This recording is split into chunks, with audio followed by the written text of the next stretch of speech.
আমন্ত্রণ দুপুরের বাংলাদেশে। শুরুতেই জানিয়ে দেব শিরোনামগুলো। ফ্যামিলি কার্ডের বিষয়ে সিদ্ধান্ত নিতে মন্ত্রিপরিষদ বিভাগে নীতি নির্ধারকদের বৈঠক, সভাপতিত্ব করছেন প্রধানমন্ত্রী তারেক রহমান। মশার জ্বালায় অতিষ্ঠ রাজধানীবাসী, নিয়ন্ত্রণ করা না গেলে ভয়াবহ পরিস্থিতির শঙ্কা, দায়িত্ব নিয়েছেন ঢাকার 2 সিটির প্রশাসক। আমরা মনে করছি যে আপনার এখানে রাজনৈতিক ব্যক্তিরা থাকলে জনগণের সেবা তারা বেশি পাবে এবং ভালোভাবে পাবে। বিডিআর হত্যাকাণ্ডের বিস্ফোরক মামলায় আসামি হচ্ছেন শেখ হাসিনা।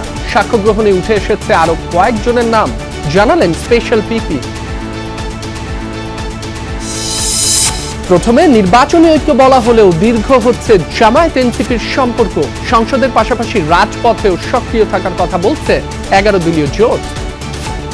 সমঝোতার ভিত্তিতে আমরা আসন সমঝোতা করেছি। এখন এইভাবে এখন সংসদে আমরা ভূমিকা রাখব। জামাতে ইসলাম বা অন্য যে কোনো দলের সাথে স্থানীয় সরকার নির্বাচনের যে বিষয়গুলো আছে সেগুলো নিয়ে আমাদের বোঝাপড়া হলেও হতে পারে।